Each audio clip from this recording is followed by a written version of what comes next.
Hello, and welcome to another Agro Queensland video about our display items. Hopefully I'm getting a little better at these videos now, so I won't see them as choppy and bad. Unfortunately our audio is still poor, but what are you to do? We're living in COVID-19 times and microphones are not easy to procure. So, today's item is another kerosene item. It is the Kerosene Lantern. These will be quite familiar to anyone who lives in an agricultural area.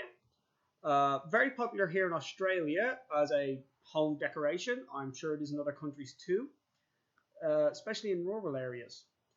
This still works as most of our lanterns and most of the kit we use for our displays does. It is not used exactly how they used to use them. We fill the reservoir with citronella instead of kerosene, which doesn't burn as brightly, but it does burn cleaner. And it also helps to keep the mosquitoes away, which, in Queensland is quite an advantage.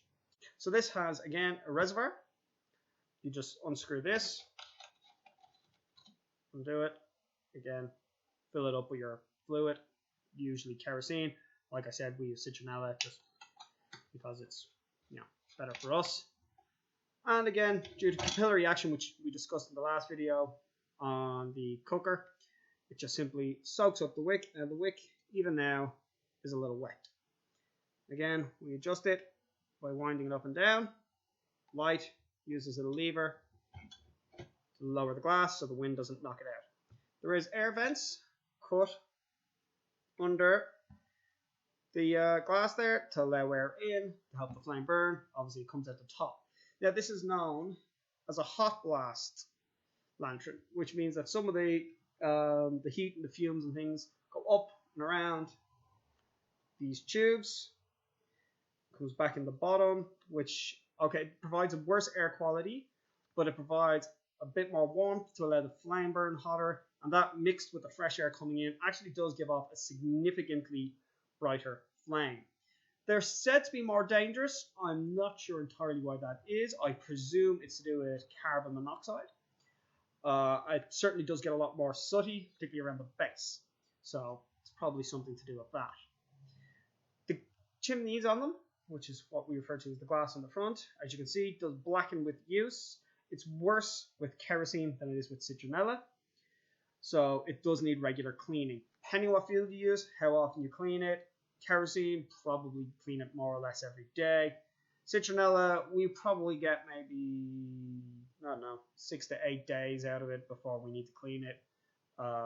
Doesn't take much to clean. Pop the glass out, wipe it out, wash it if you want. But if you don't have a wash, just wash out most of the soot out with a rag and it gets it done pretty good. Sit your glass back in, and that's it. Obviously, we have a carrying handle, which we can also use as a little notch at the top so we can hang it, which is typically what we use. We do have some hanging stands. Other than that, it works in the same principle as our cookers. So if you want to know a little more about that, you should watch the video on the cooker. Otherwise, I just really am repeating myself.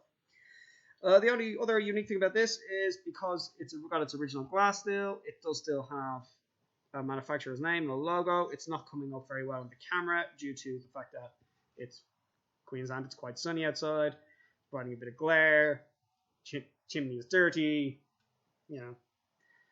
But you can always see them up close and personal whenever we get shows going. This one is an English one. I also have a German one somewhere. And we have quite a collection of these. Some originals like this, some are reproduction. Again, quite sooty. And I think that's about all we can really say about these. Again, any questions below, anything you'd like us to talk about, leave in the comments below, and we will try to get to them. Thanks for watching.